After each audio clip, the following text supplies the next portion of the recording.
Are we live? We are. Excellent. Everyone on camera. Good stuff. I'll just give a few minutes just to get everyone through the door that is joining us today. And we'll kick off with some intros and fun conversation about migration.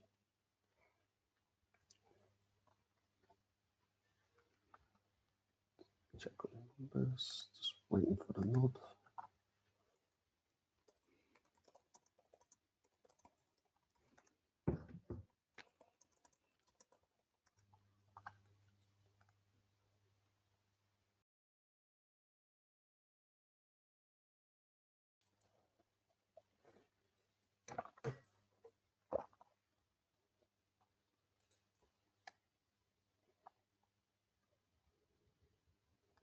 Cool. Let's get started then. So thanks for joining us today for our Make the Move, the Case for Azure Migration webinar. And we're going to have a little bit of a chat about cloud migrations, where they are today, some of the business case around it, and some of the help and support we can get for Azure migrations with Microsoft. If we jump to the first slide, we can do some introductions just on who we are. Lovely.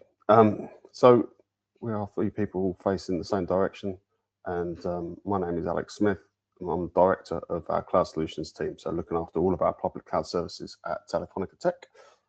Ross, introduce yourself. Good morning all, my name's Ross King, Head of Cloud Pre-Sales and Portfolio at Telefónica Tech. Dan. I'm Dan Rickards, I'm Head of Cloud Strategy at Telefónica Tech.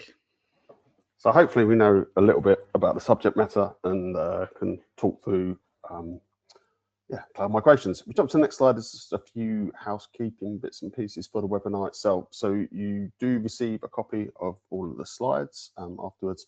Please feel free to ask any questions. There is a Q&A function on the webinar, so just ask anything and we'll either reply during it or at the end where we've got a Q&A section. And everyone will be muted, so we'll carry on. I think there's an opportunity to talk in the Q&A at the end as well if people want to ask anything directly. But let's crack on.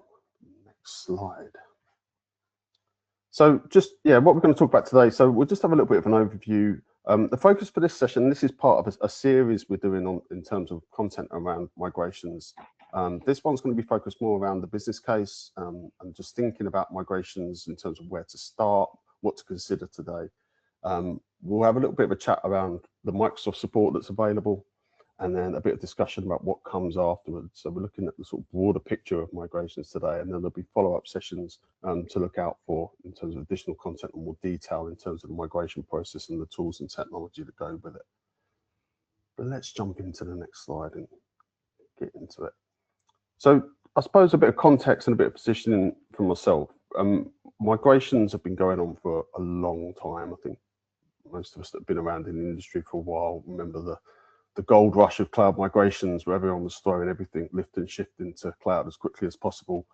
And then everyone got the cloud bills and started to realize that might not be the best approach, just to blindly rush into cloud. So it sort of stopped a bit, and everyone sort of came back a little bit from that initial push, but it's still a focus. So migration is still definitely a conversation that we're having a lot of, but it's changed from being just exit the data center, store everything in the cloud, to now being more about workloads, about specific business areas, business units, business processes, moving the right things into cloud that need to go, and also then maintaining them and managing the cost once it's in there. So certainly from a Telefónica Tech perspective, we've seen a big increase in the amount of FinOps conversations we've been having, and that understanding of cost management and cost governance is really hot topic at the moment. Everyone's trying to optimize and make sure that we're getting all of the value out of our cloud investments.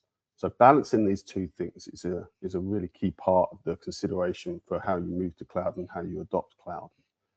So when we're thinking about migrations with all of that in mind, it starts to look at really understanding the workloads that you want to use and what your overall strategy is. I don't think it's ever just a lift and shift of an individual VM from on-premise into cloud, but it's thinking about what that workload is, what's running on that VM, and have we optimized and thought about how we're going to change that once we go forward into cloud, and how do we leverage some of the more cost-effective cloud-native services, say, versus installing and running monolithics or more legacy sort of applications just in the cloud environment.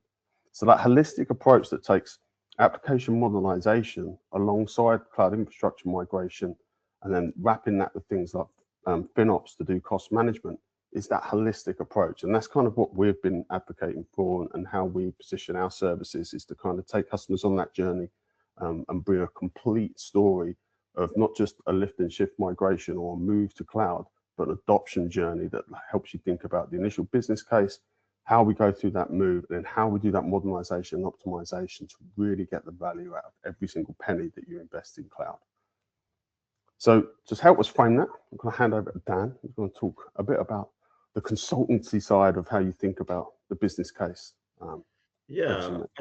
I think similar to what Alex said, I think the landscape has changed since 2015 from a cloud migration perspective. I think what we've got on the slide here are some of the common scenarios that we're seeing with our customer base when they're thinking about and framing a cloud migration. As Alex said, on the top left, you've got the classic cloud migration from an on-premise data center onto a public cloud. We're still working with customers who have burning platforms, whether that's from upcoming renewals, increases in licensing costs, or resiliency problems in data centers, who are looking for some form of rapid exit from a data center into the cloud. But as people are maturing on their cloud journey, we're seeing sort of more other facets of cloud migration starting to emerge. One of the key ones we've seen recently is this multi-cloud expansion too. We've been having conversations with customers who are all in on one cloud platform, and actually now they want to start looking at how do we migrate between cloud platforms? How do we start to have workload portability? How can we make sure that we don't have all of our eggs in one basket in one cloud platform? And what does the ripple effect look like when we consider additional governance, additional standards, additional tooling, additional upskilling complexities, and what does that look like as well? And so I think we sort of have customers who are pre-migration and post-migration, and those pre-migration customers are still trying to unpick how do we move our applications to cloud, how do we get the most value. But then there's definitely a wave of post-migration customers who have already made that jump over the cloud chasm, are running on a public cloud platform, and are now starting to think of what next to do. And that sort of points me to the bottom right hand sort of common scenario we see as well at the moment, where we're having customers thinking about how do we become application centric when we're running on cloud. Now we've migrated VMs, as Alex said, maybe we've just rehosted a whole load of virtual machines and IaaS workloads onto Azure. Now, how do we start to accelerate that migration and that modernization? How do we start making sure that all of our greenfield deployments are done into public cloud? So we start to strangle off any sort of on-premise footprint. How do we start shifting towards product-centric operating models? And so rather than having a traditional infrastructure team, traditional application team, traditional networking team, traditional operational teams, how do we start going into true DevOps or true product-centric squads to drive new processes and support new cloud-native application architecture patterns? And then a sort of the final sort of scenario that we're seeing as well is a bit of an external integration migration. I think this is a conversation that not many people are thinking about at the moment. And this is where we have customers that we're working with who have potentially outsourced some of their applications. They've handed them over to a third-party MSP who've completely looked after them for the last 3 or 4 or 5 years, and they're now wanting to bring them back in-house because they see the value of being able to run their own environment and maybe shifting towards that product-centric way of working. And so we're working with those customers as well to understand, okay, how do you do that cloud migration from someone else's world and someone else's cloud environment, and how do you actually integrate that into your world? And then how do you adapt your team and your operating model and your ways of working to shift from that in-house and then outsourced capability matrix as well? So these are sort of some of the common scenarios that we're seeing customers thinking about cloud migrations. As Alex said, the conversation has moved on since 2015 from a migration perspective, from just on-prem to cloud, and we're seeing a much more complex migration landscape, whether that's multi-cloud expansions, whether that's people shifting to product-centric ways of working and trying to migrate their applications to fit, or that external integration piece. I'm not sure, Alex, if I know we've had conversations with customers around some of that product-centric stuff. I'm not sure if there's anything you want to touch upon. I'll I just think that's the key way to think about it now, is to look at the application itself and that modernization journey that it's going to go on. And that's probably the biggest shift, is it is now becoming a workload by workload or product by product conversation, and finding the right the right platform for that. And that could be, as you say, it could be multi-cloud, it could be all different ways. And going through that analysis of that is really what we're talking about here, is to think about that scenario, think about what fits your organization, and then start to build that plan. It's a lot more granular than I think it used to be, where it's just do an analysis and fire and forget. But now it's becoming more mature in terms of how we think about migrations. Yeah, absolutely. I'm not sure, Ross, if there's anything you want to touch upon. No, I think you're right, and I think that it's coming into that sort of that managed service arm, as it were. Right? How do you sort of increase and modernize your operating model internally? How can you start extracting the benefit of Azure as your cloud management platform at scale across all of your workloads and applications? I think that's the next evolution, right? Yeah, absolutely. And then the other sort of question that we always get from customers is, okay, I want to do one of these scenarios. I want to do an on-prem to cloud migration. I want to expand my cloud footprint. I want to start to modernize my capabilities and shift into that application-centric way of working. How do I build that business case? How do I actually quantify the ROI, the return on investment around that, so I can go and have an executive conversation and lay out what is the total cost of ownership for a cloud transformation? This is the way we tend to break down a cloud total cost of ownership in terms of costing out a migration, and this is a fully costed scenario in my mind. I think there's three boxes that you need to work through to build out a cloud business case. The first is getting a handle on your current cost base. The amount of customers we work with who do not understand their current cost or run rate for their data center. They've got sunk costs from kit they purchased 2-3 years ago that they've been running. There's no appreciation for any of the capex investment going into that data center. It's a bit of a black box. And so the first thing that we always try and do is just unpick that, so we can get an understanding as to how much people are paying for DC leases, whether they're renting a space in a colo, whether they've bought their own land and they've got their own data center, looking at the hardware refresh cycle. Are you coming up to a refresh? Are you have you just purchased a kit on a 5-year term? Because that will obviously have a massive impact on your TCO. How much are you spending on maintenance? How much are you spending on licensing? And I think getting a grip on that current cost base is so important to make an informed decision. If you don't know how much you're spending today, it's basically impossible to calculate what a ROI is for a cloud modernization, because we've got no delta to compare it against. There's tools out there that we use to help point us in the right direction and automate a lot of that data collection and visualization if needed. But organizations, if they're thinking about how do I build this business case, that is step one. Get a handle on your current cost base, understand exactly how much it's costing you to run that data center, and then you can start to look at migration costs, which is the second bucket.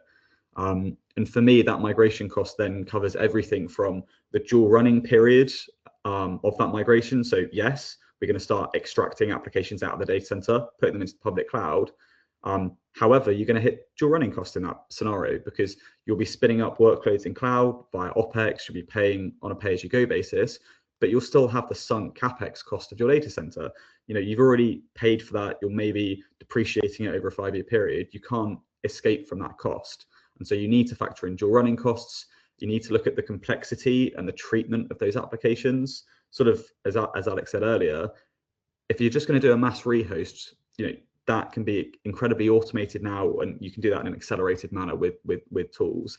But if you're actually going to look at breaking down applications, strangling the monolith, rebuilding it into cloud native architecture patterns onto Azure, then that's going to take slightly longer. So how do we create that optimal timeline that minimizes the dual running cost but still gives you the outcome that you're looking for from a migration? And then finally, from a forecasting cloud cost, that is so important. I think too often I've seen customers who have got a SKU list of all their VMs, they understand cores and networking and a bit of storage, they build that into some form of pricing calculator, times that by 12 for an annual run cost, they times that by 3 for a 3-year run cost, and they go, great, that's my cloud cost the next 3 years. And then the reality sinks in where actually the utilization has been spiky and it's been fluctuating. They haven't done any FinOps or commitments. So they haven't got maybe MAC agreements in place. They haven't got committed usage discounts in place. There's been no sizing. So there's been no appreciation for the fact that a fixed VM on-prem runs differently in cloud. You're going from a static to a dynamic environment. So how do we start sizing our applications to reflect that dynamic nature? And then what about all of the other transformation costs? You can't continue with your existing tool base. You can't continue with your existing team structure. You can't continue with your existing ways of working. You need to go through a full transformation to get the complete ROI of any cloud investment. And so by breaking it down into those 3 boxes, it then enables you to actually provide a view of those IT costs over a given time period to cover both the on-prem and the cloud. Otherwise, you're not going to fully represent that business case at a board level. And having presented cloud business cases to too many CIOs and CFOs, the moment they find a number that they don't like, they'll just keep pulling out that thread. And if you can't build a defensible and credible business case with a fully costed TCO that's been signed off by all the relevant stakeholders, once that conversation happens and you go into that presentation, they'll start pulling at those threads. And if you don't have an accurate answer for why that number is that number, then it all starts falling down. I'm not sure, Alex, Ross, anything you want to add on building out that TCO? I was just going to say, I think this is really good, and thinking about it in these ways really helps. But I think some of the external factors that are driving this conversation need to be considered. Like at the moment, we're in a very dynamic landscape, a dynamic economy. The increasing cost of hardware as well shows that these things can shift and move about. So the things that we've sort of relied on and we've predicted now start to move around. So understanding all of these costs and how the impact of certain changes within that model can impact the overall business case of a workload transformation is really key. And this has to link back. I think the bit that I think is really important is this isn't just an infrastructure IT conversation. This now needs to consider what the applications are and the workloads are that are driving business process and how they are measured in terms of value to the business, and then how the underpinning infrastructure is then trying to optimize itself to support that, to keep it all within the constraints of the budget that's available. And that holistic thinking around this, I think, is what helps make the right decisions, because there is ways to optimize and take out costs and leverage cloud native services. And the migration costs we know are starting to come down through automation and rapid deployment infrastructure as code, enabling us to deploy things and DevOps for application workloads really quickly. So how does it all then stack together, and where do I need to focus then on transforming and modernizing applications to then ensure that continued investment in cloud, which is still coming, and with AI adding more and more options and new things that we can bolt into applications and make it more feature rich, and agents and everything springing up all over the place. Suddenly this whole sort of cost base and this cost analysis is becoming quite critical to making the right decisions, and that's what we're kind of pointing towards here. Yeah, I always say that business case should be a living and breathing document, and it's not a one-time activity, right? You don't go and get sign off to do a cloud application migration or modernization and suddenly you build out your landing zones, you've migrated your first 3 applications, and then you part the business case. As Alex said, you should be constantly revisiting that, updating the cost model, updating the parameters to make sure that it is fully costed and holistic. I'm not sure, Ross, anything you want to add, mate? I think we've seen this a lot. I think probably, maybe 5 or 6 years ago, is that public cloud can be quite commonly seen as just another data center, right? Microsoft are managing that data center in comparison to yourself or me or wherever it might be. There's a ton of different optimization opportunities we've got within Azure. So you mentioned about reservations and compute savings plans, but just looking at, and a very common one we see from again, looking at this more from a FinOps perspective, once you've migrated into cloud, is, well, hey, do you need to run that workload 24/7, right? If I can shut that down 50% of the time, that's an immediate 50% saving. Start applying those compute savings plans on top of that. That can really provide some significant cost saving as well, which is hopes that helps with that overall TCV, that total cost of ownership of those resources moving forward. So really, I think the key here is to look at the elasticity that public cloud provides and migrate away from that traditional mindset of, well, hey, it's just another data center, right? Because we're way past that point. Yeah, absolutely. And just the final thing to touch on this is those intangible benefits, sort of what Alex said, but like, what is the additional value we're going to get here? Because cloud versus on-premise is not a like-for-like comparison. So just doing a cost model doesn't paint the full picture as to the benefits that your organization is going to achieve, in whether that's additional resiliency improvements with having applications with the ability to fail over across zones and regions, whether that's being able to build faster with a cloud native SDLC, or improved agility, etc. And so it's so important to then also spell out what the value is of that cloud foundation and spell out what the additional intangible benefits are that you can't put a cost on, but are going to bring value to your organization. And so with that, I'll hand over to Ross for this. Thank you, Dan. So I think, again, bringing it back is to really look at that value of a true cloud foundation. Now, I think we've seen previously that, again, we've gone through that sort of that traditional lift and shift way into a bit of an uncontrolled structure into Azure. A key facet of having a robust cloud foundation is your landing zone, right? Your robust platform landing zone is really key, and then starting to segment that based off your application landing zones. But again, that ties into your operating model. Hey, how can I start leveraging infrastructure as code? So the likes of HashiCorp, Terraform, or using Azure Bicep to help accelerate those deployments and new applications moving forward.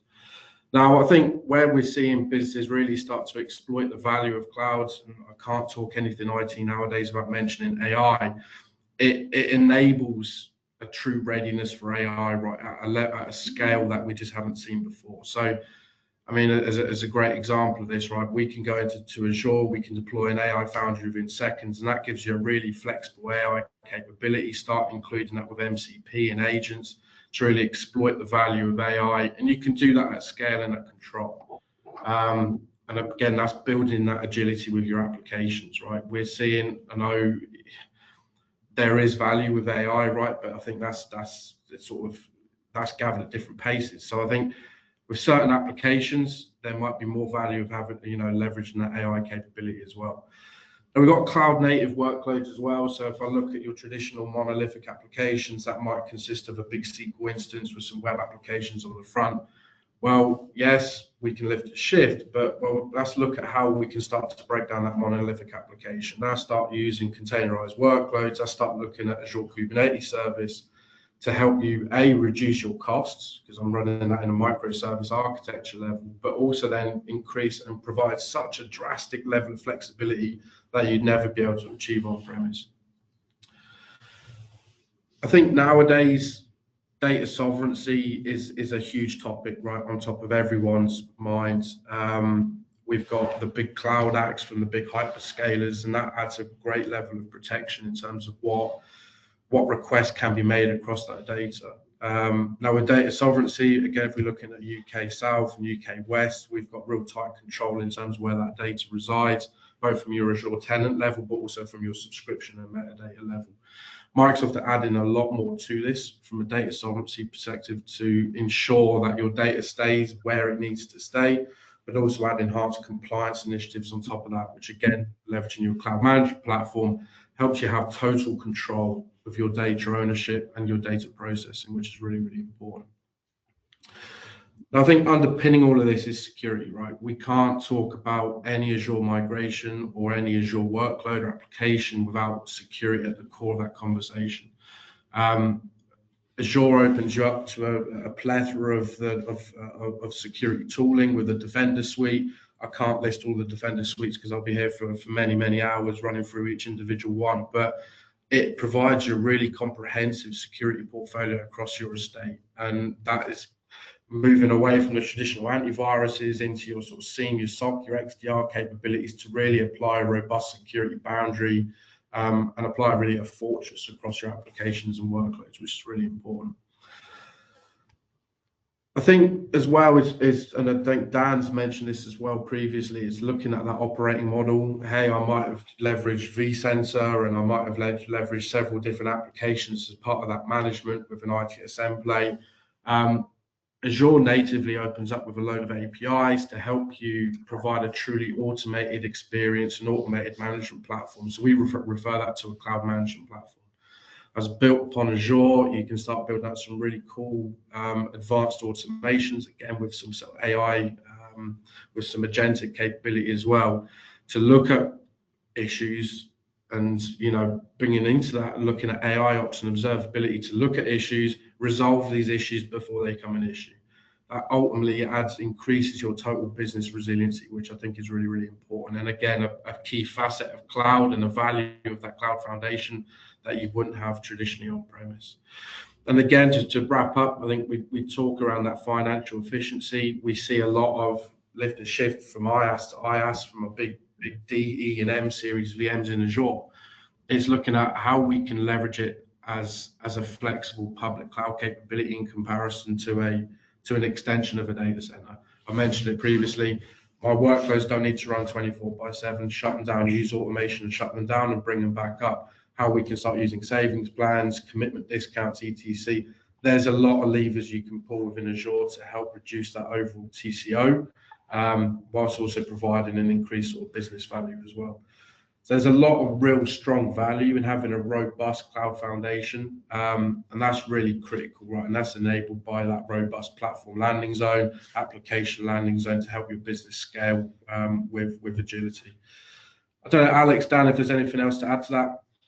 I was just going to say, I think what you've highlighted there is all the different things that need to be considered. And when we're talking about business cases around migration sort of strategies, that then we want to focus on workload. But all of this underpinning infrastructure is key to get in place. And doing that comparison, say, to an on-premise implementation of data center management, hardware and physical access controls, that should be then offset by what cloud can offer as well, but still needs to be considered in the same way in terms of that security and compliance and optimization strategies. So yeah, there's value in both, right? And I suppose what we're trying to point towards is building that picture of the entirety to make sure that we're making the right decisions and evaluating everything at the level we're talking about here is the key. Yeah, the thing I'd add to that as well is one of the metaphors I've used previously with customers to bring the value of the cloud foundation to life is to actually measure the process or the time it takes for someone to deploy a resource in the on-premise world versus in the cloud world, right? And if you were to think of maybe a traditional enterprise where if someone needs new capacity or some new virtual machines spun up on a data center, you know, you're going to have to go through procurement, you're going to have to raise a ticket, you're going to have to, there's a lot of manual process, someone's going to need to fit that out into your data center. It will take weeks, if not months, to get that capacity online for a new application or a new development. Whereas if you can then measure that in cloud, and as Ross and Alex said, like the ability to use IAC to spin up resources and application landing zones immediately, that shorter, you know, it's a much faster time to value, and you can then articulate that into the business. Go like, this is how we can now start moving faster and innovating faster and sparking that innovation inside of our organization, because we no longer have to wait weeks or months to be able to get building. Yeah, and you can do that as well, right? So even if you're doing your development and testing within cloud and using the agility that cloud provides in a secure way, and then deploying production systems on premise, that still works as well. And cloud as a development space as well, especially around AI workloads, can be a fantastic option, just to test things out, get things moving, and get that sort of business agility in through cloud. Go on, tell us about Microsoft. Absolutely. So to help with all this, there are a lot of funding mechanisms that we can leverage from Microsoft.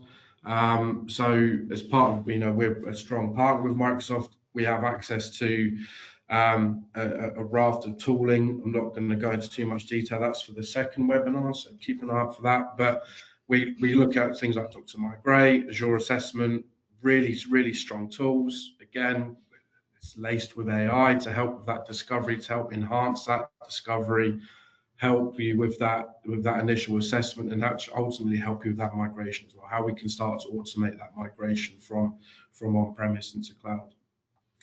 And again, they can look at, well, hey, let's look at that monolithic application. How can we start modernizing that application? How can we start leveraging that web apps? How can we start leveraging database as a service in the back end to steer you away from those big chunky big VMs and monolithic applications? So we've got a raft of funding available from Microsoft as part of their Azure Migrate funding. So Azure Migrate and Modernize, there's Microsoft Defender funding. There is a big raft of different funding types available, which of course we're more than happy to speak to you around in terms of what we can do in that as well. And again, I think just to pivot that to what Dan said previously at the start of this session is having that really accurate sort of understanding of cost that helps form a robust TCO as part of that business case, right? If you don't have an understanding of what that cloud cost is going to look like, that will inevitably cause you issues 1, 2, 3 years down the line. So we've got a really robust tool set, which will help us to define what that TCO will look like to help form that ultimate business case as well. I think it's worth just saying that you know the funding that Microsoft provide and the reason why they still support that. You can see there's a drive to get people into Azure and using cloud services, but it's just the process and that analysis takes effort, and until you sort of lift the rug on those costs and do a bit of that work, which is why there's that assessment funding to go in and do a bit of discovery. You know, it means that we can engage as a partner, so you get that three-party.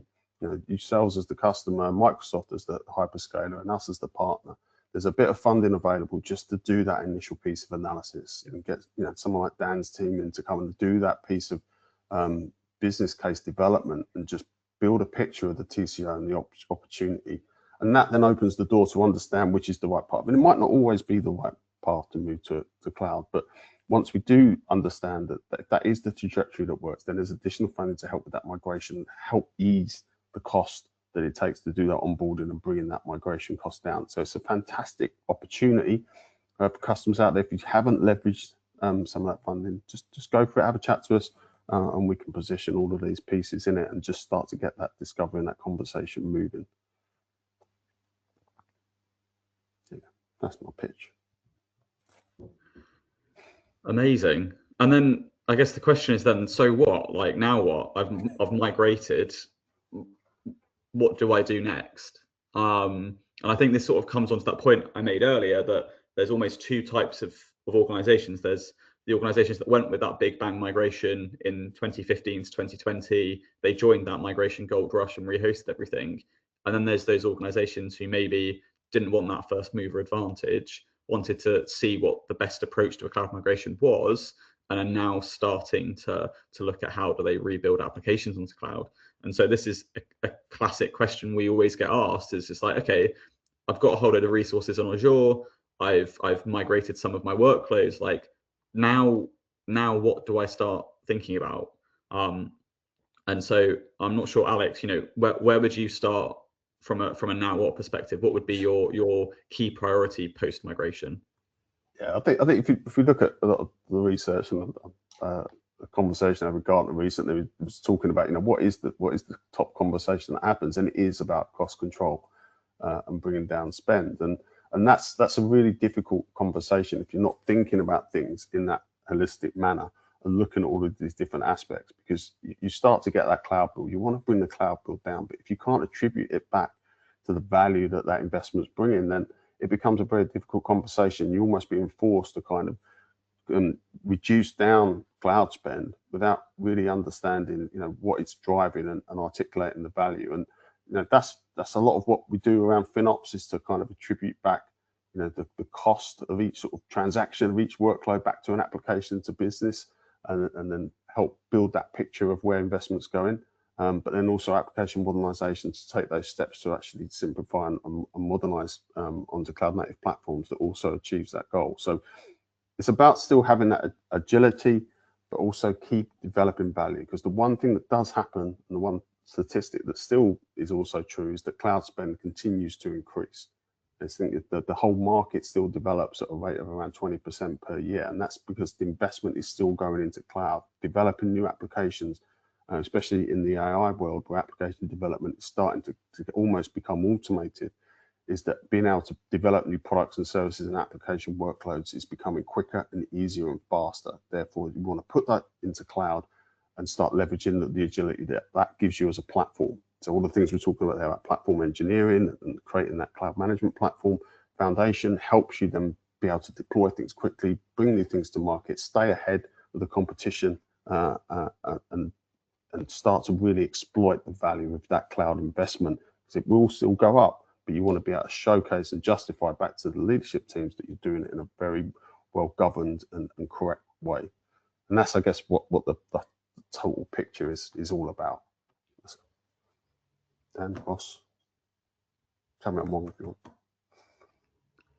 I'd touch on the thing I'd probably emphasize on that is the operating model. I think this is something that's just so commonly overlooked. Like all the great stuff Alex has spoken about in terms of like redesigning applications and rebuilding architectures and cloud native and agentic abilities. But if you've still got the same traditional infrastructure operating model that you had on premise and with the same ways of working, you're not going to be able to harness the innovation that a public cloud platform brings.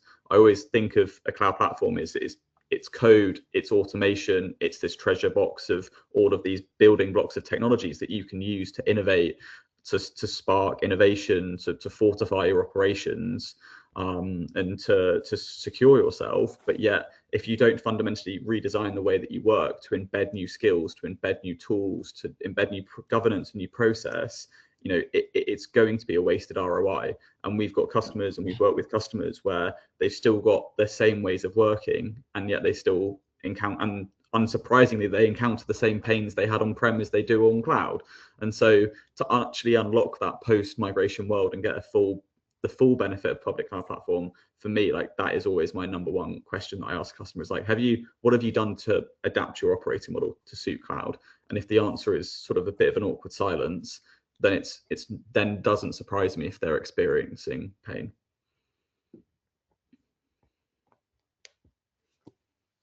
Perfect. So the final slide, we can wrap up or cover any questions.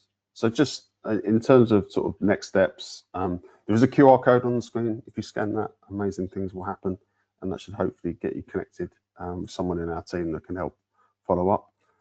If there are any questions, I don't see any at the moment, so feel free to drop us a line and then connect with us. And yeah, it's a complex area and it's a complex topic, but it is becoming, I think, more and more critical to have these types of conversations and help sort of justify and understand the strategy that you're adopting around moving to cloud and validating they've got the right business case. And we as a partner are here to help in the middle and leverage the opportunities that Microsoft give us around funding and tooling that can help build this picture and that holistic vision for how you take cloud forward. Is there anything else anyone wants to add? We can wrap up. Cool. Well, thanks a lot for joining us today. And yeah, look out for more in this series as we go forward. And we'll catch you on the next one. Thank you. Thank you all. Thank you.